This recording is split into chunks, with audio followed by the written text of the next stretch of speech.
Hi, this is the Professional Amateur Hour coming to you with another review. This week I checked out Fontaine and the Vengeful Nun Who Wouldn't Die.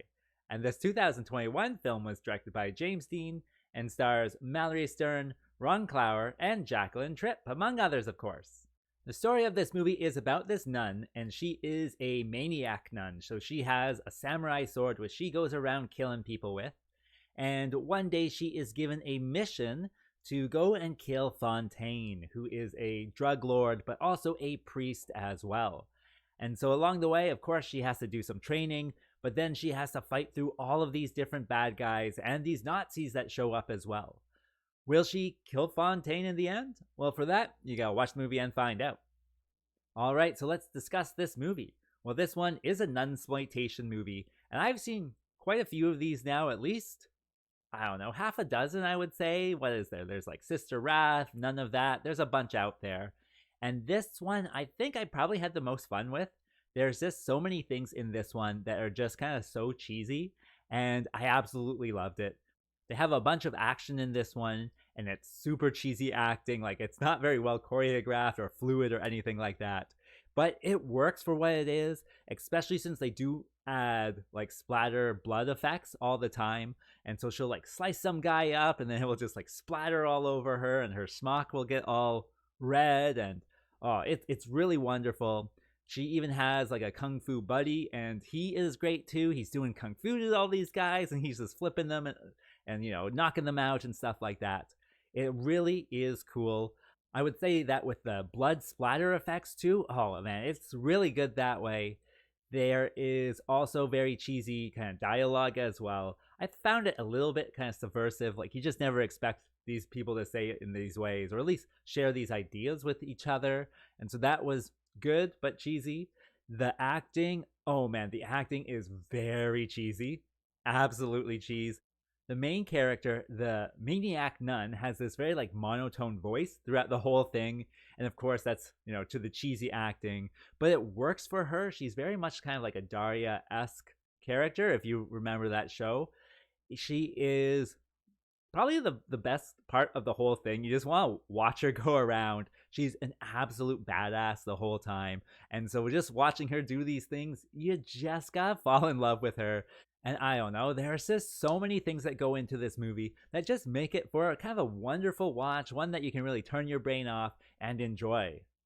In addition, it certainly works for what it is. It is a low budget B movie, and so it might look amateurish on screen, but you know, everything works. Like, the shooting is perfectly fine, all the scenes are well shot, the sound is good.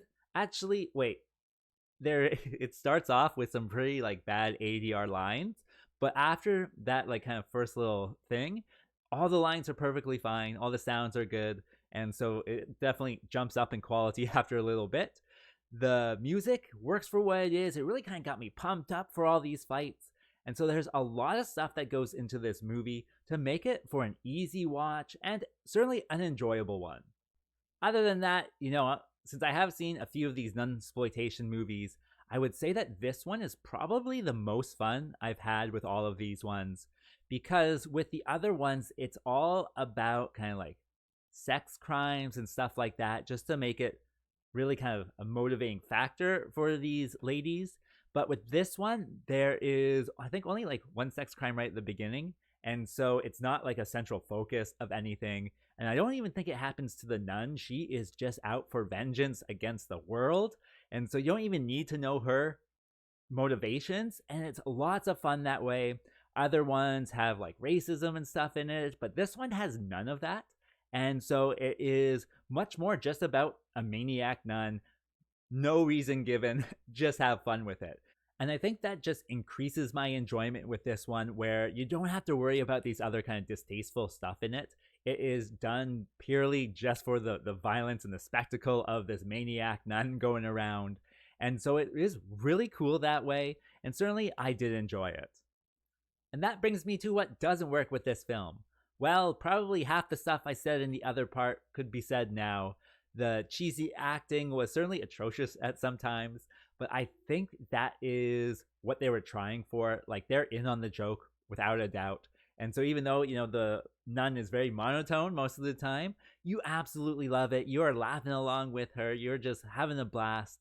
And so even, since it is so cheesy, with certainly all of the characters are very cheesy, it works. I like it for the cheese. Like, cheese is my favorite dairy product, so I just absolutely loved it. I can see if you're showing it for someone who's not really in the mood for a B movie and is not a B movie fan, they would probably think it's kind of low quality that way, but it's just for fun, so try to have some fun with this cheesy movie. What else? Let's see. I did think some scene changes were a little bit jarring. I was watching it, of course I watch all my movies late at night, but just some scene changes, like, and then 2 minutes later I'm like, wait a second, how did we get here? And I would just have to skip back to the scene change just to be like, oh, that is quite a jarring one.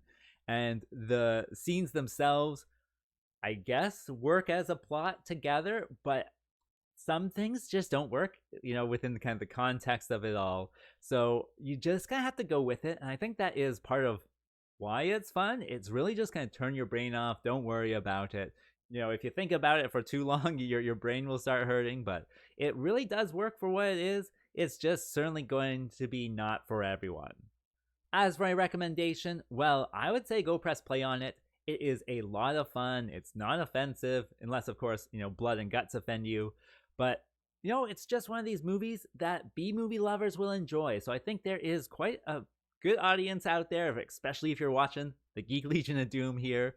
You can find it on Tubi. So, hook your computer up to your TV and enjoy. As for rating, well, of course, I'm going to give it the good bad score of 4.5. I'm also going to give it a shadow score as well of 7, because I just had so much fun with it. It was, pretty cool that way. So if you want to check it out, you know where to go. And with that being said, I think that's all I wanted to say. So like and subscribe, and I'll see you next time.